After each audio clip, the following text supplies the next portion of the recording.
नमस्कार मंडळी, आनंदी किचनमध्ये तुमचं अगदी मनापासून स्वागत. आज आपण जास्त वेळ न घालवता चिंचगुळाची झटपटीत आमटी कशी करायची ती बघूयात. चला तर मग साहित्य बघून घेऊयात.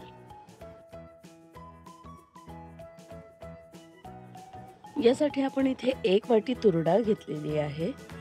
त्यानंतर आपल्याला बारीक चिरलेला कांदा वापरायचा आहे. याच्यानंतर आपण इथे गूळ वापरणार आहोत.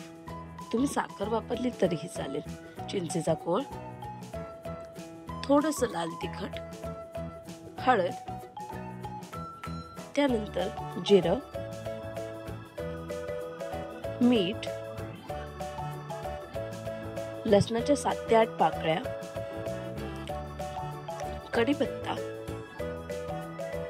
चिरलेली कोथिंबीर.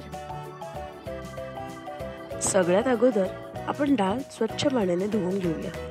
2दा आपल्याला ही डाळ व्यवस्थित धुवून घ्यायची.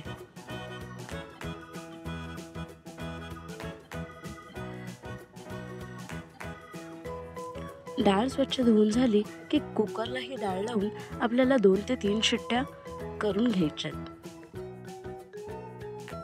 शिजण्यासाठी आपल्याला साधारणतः 1 ते 1.5 ग्लास पाणी इथे वापरायचंय.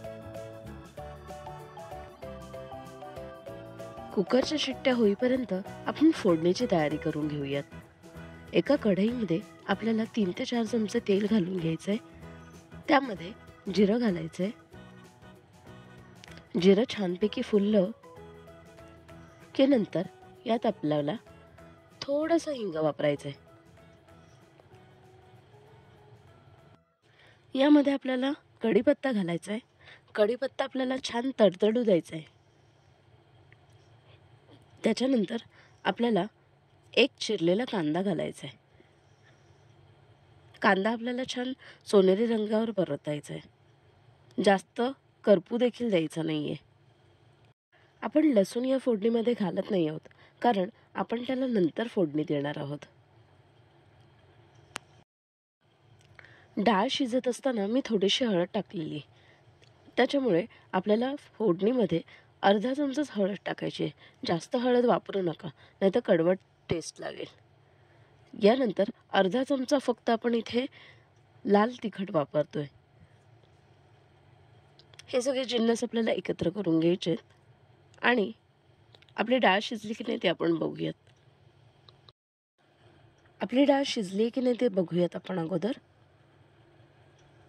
3 शिट्ट्यांमध्ये अगदी गाळ होतो डाळीचं. यानंतर आपण रवीने ही डाळ घुसळून घ्यायची. थोडीशी एकजीव करून घ्यायची.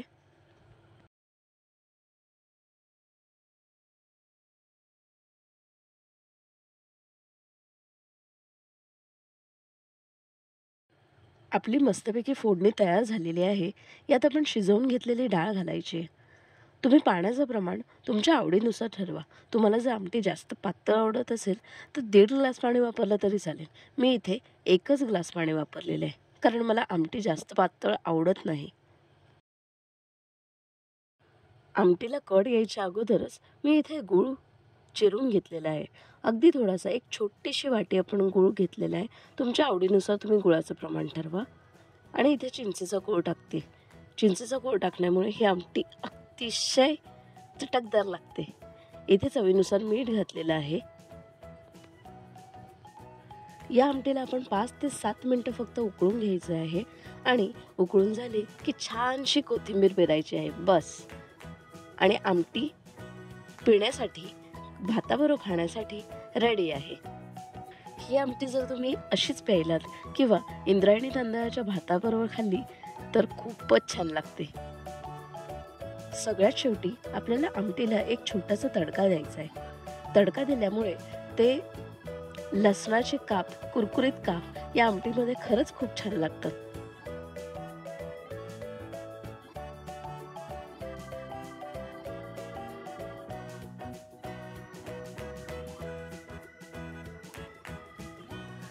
इथे आपण तडका देण्यासाठी तडका पॅनमध्ये 2 ते 3 चमचे तेल घालतोय.